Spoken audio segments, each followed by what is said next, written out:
एक बार फिर से दिखा दिया गया है पाकिस्तान को आईना, सबक सिखा दिया है हमारे नापाक पड़ोसी को। और किसने, ये हम आपको बताते हैं। सरहद पर बार बार गोलाबारी करने वाले पाकिस्तान की अक्ल एक बार फिर से ठिकाने लग गई है।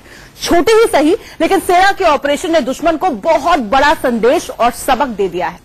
सेना की इस कार्रवाई की हर तरफ चर्चा भी हो रही है। आपको बताएं, सीक्रेट ऑपरेशन को अंजाम घातक कमांडोज ने दिया है। कैसे होते हैं घातक कमांडो, कैसे वो तैयार किए जाते हैं, किस तरह की ट्रेनिंग से उनको गुजरना पड़ता है, पाकिस्तान को पानी पिलाने वाले इन्हीं घातक पर हमारी ये एक्सक्लूसिव रिपोर्ट सबसे पहले देख लीजिए।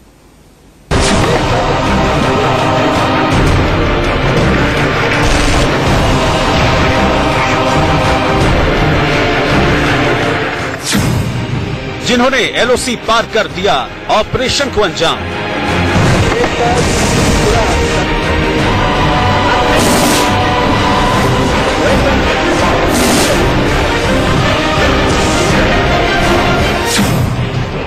जिन्होंने एक पल में ढेर किए 3 पाकिस्तानी जवान,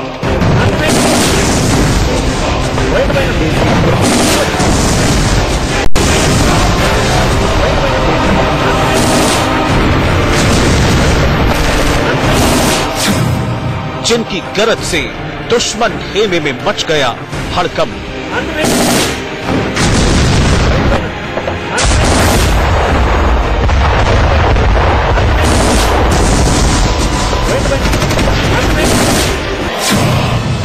कैसे तैयार होते हैं हिंदुस्तान के वो घातक।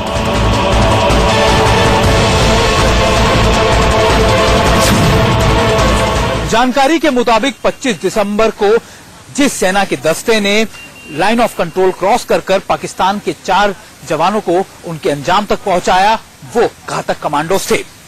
जानकारी के मुताबिक ये भी पता लगा कि ये लाइन ऑफ कंट्रोल करके करीबन 200 से 250 मीटर अंदर घुसे, जिसके बाद ऑपरेशन को कंप्लीट करने के बाद सही सलामत वापस आ गए। इन्हें घातक कमांडो क्यों कहा जाता है? वो नाम से ही समझा जा सकता है, जल हो या थल, आसमान हो या रेगिस्तान। सेना की स्पेशल फोर्सेस के जवान जब मिशन पर निकलते हैं तो दुश्मन का खात्मा करके ही वापस लौटते हैं।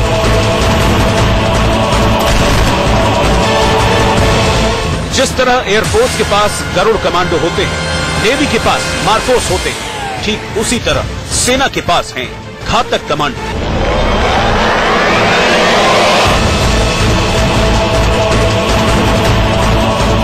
और इन्हीं घातक कमांडो ने एलओसी पार कर पीओके के रावला कोट में दिया ऑपरेशन को अंजाम।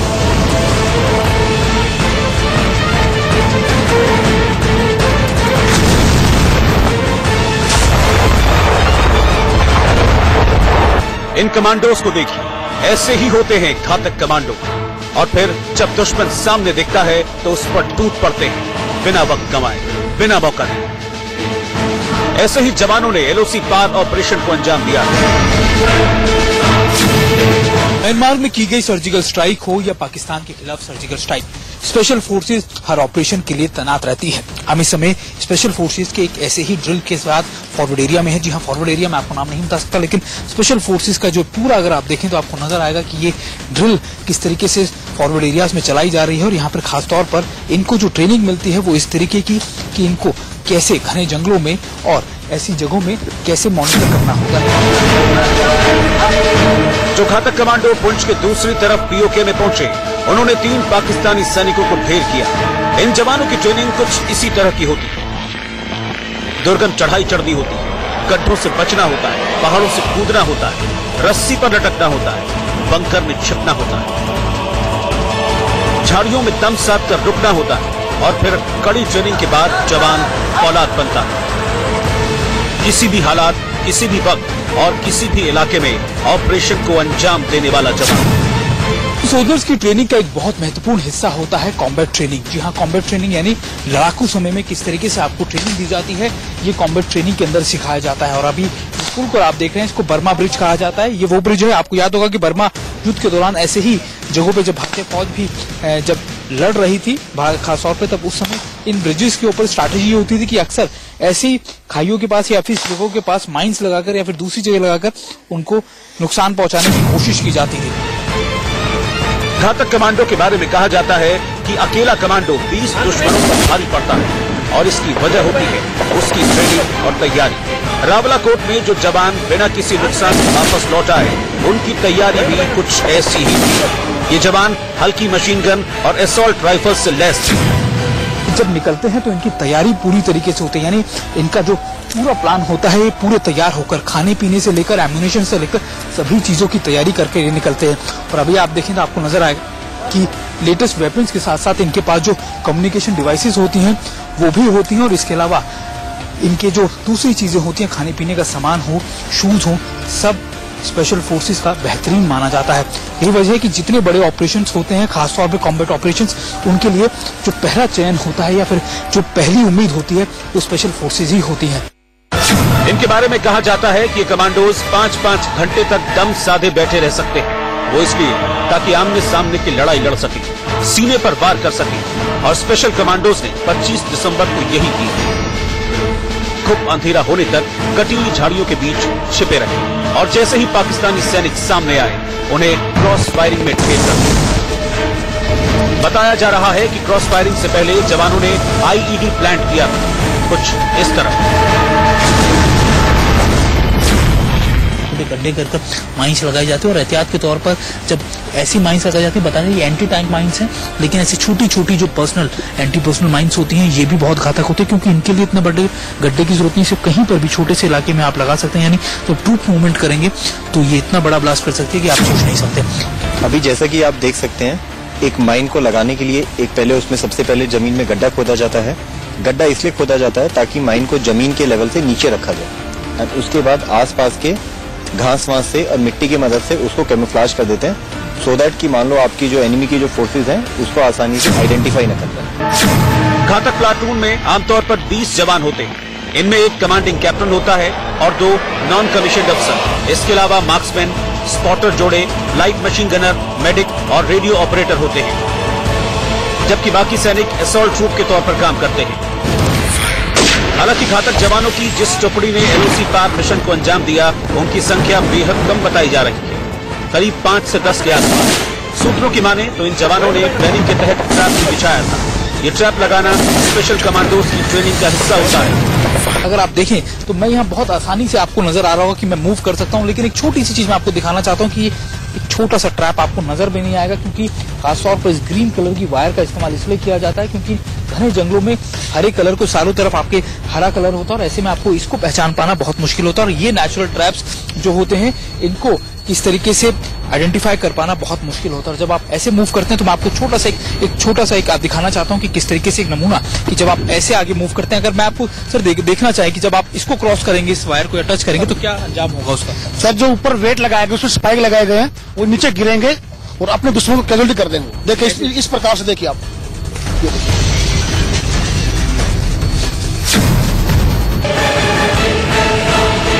तरह तरह के हथियार चलाने के अलावा ये पैराग्लाइडिंग में माहिर होते हैं और इसीलिए इन जवानों को स्पेशल ऑपरेशन के लिए चुना है। Sumit Chaudhary, Delhi, India news.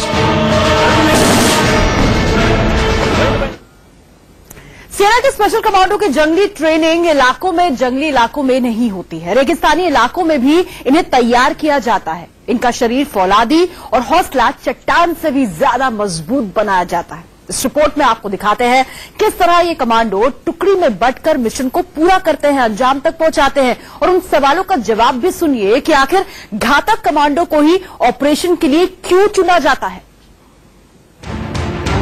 आपने जंगली इलाके में स्पेशल कमांडोज की ट्रेनिंग देखी, अब देखिए रेगिस्तान में जवानों की ट्रेनिंग। जो जवान किसी खास मकसद के साथ ऑपरेशन पर निकलता है उसे इसी तरह झुलसाने वाली रेत में उतारा जाता है। डेजर्ट स्कॉर्पियन, जी हाँ, वो डेजर्ट के या फिर रेगिस्तान के वो बिच्छू जिनका एक ही मकसद है कि अपने एक डंक में या फिर एक वार में दुश्मन को बर्बाद कर देना। स्पेशल फोर्सेस की ये खास टुकड़ी है जिसको डेजर्ट इलाकों के अंदर या फिर कह सकते हैं कि आप डेजर्ट इलाकों के तौर पर या फिर उन इलाकों में ले जाया जाता है जहां से इनको बड़े ऑपरेशन यानी डेजर्ट के रेगिस्तानी इलाकों में ऑपरेशन चलाने के लिए एनिमी लाइन के या फिर कह सकते हैं कि दुश्मन के इलाके में जाकर ऑपरेशन चलाना और उसके बाद वहां से वापस आ जाने के लिए सीख दी जाती है। स्पेशल फोर्सेस को खासतौर पर स्पेशल ऑपरेशन या फिर फिर टेक्टिकल ऑपरेशंस चलाने की सीख दी जाती है।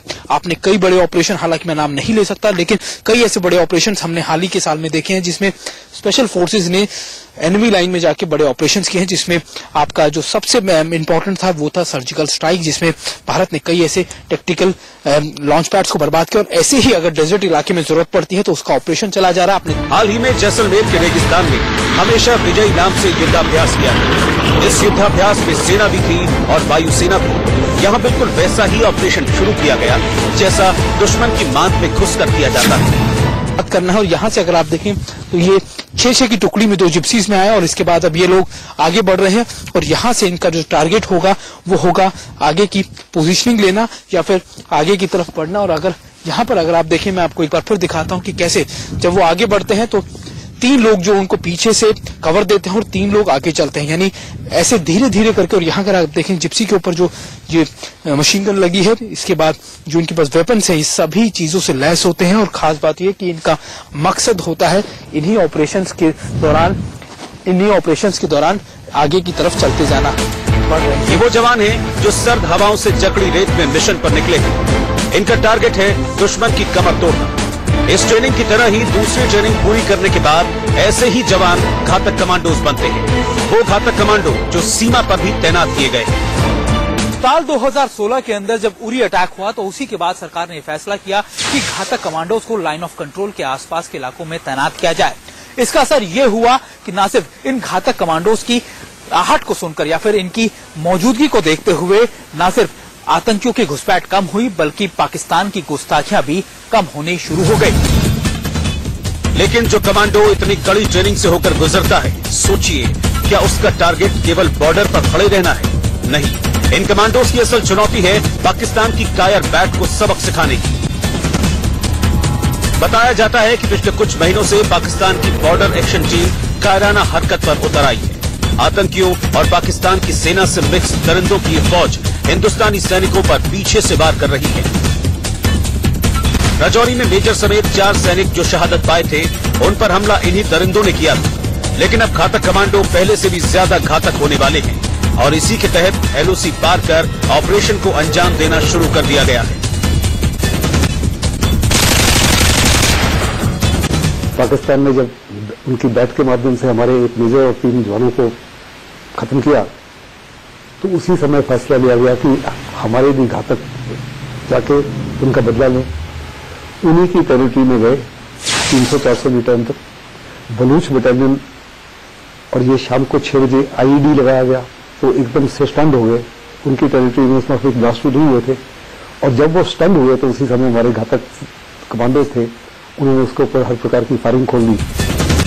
सेना इसे एक खास टारगेट का ऑपरेशन बता रही है, लेकिन भारतीय सेना किस तरह घातक मूड पे है उसे इस आंकड़े से ही समझिए।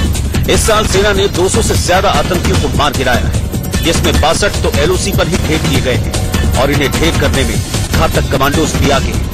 इनफेंट्री बटालियन में एक घातक प्लेटून होती है जो उस बटालियन के अंदर तकरीबन 1000 लोग हैं, उनमें से स्पेशली सिलेक्टेड होते हैं। फिजिकल फिटनेस बड़ी जबरदस्त होती है, मेंटल अलर्टनेस बड़ी जबरदस्त होती है। इनको स्पेशलाइज्ड वेपन्स दिए जाते हैं, हर प्रकार की इनकी एंड्योरेंस एबिलिटी बड़ी जबरदस्त होती है। ये हर प्रकार के जो आधुनिक हथियार हैं उसको देश अपना उसका इस्तेमाल कर सकते हैं और फील्ड क्राफ्ट में, बैटल ट्रेनिंग में, इन सारी चीजों में बहुत ही उच्च दर्जे पर। सुमित चौधरी के साथ ब्यूरो रिपोर्ट, इंडिया न्यूज। और इसी के साथ हमें रुकना होगा कुछ पलों के लिए, लेकिन देश और दुनिया की तमाम बड़ी खबरों के लिए आप बने रहिए इंडिया न्यूज के साथ।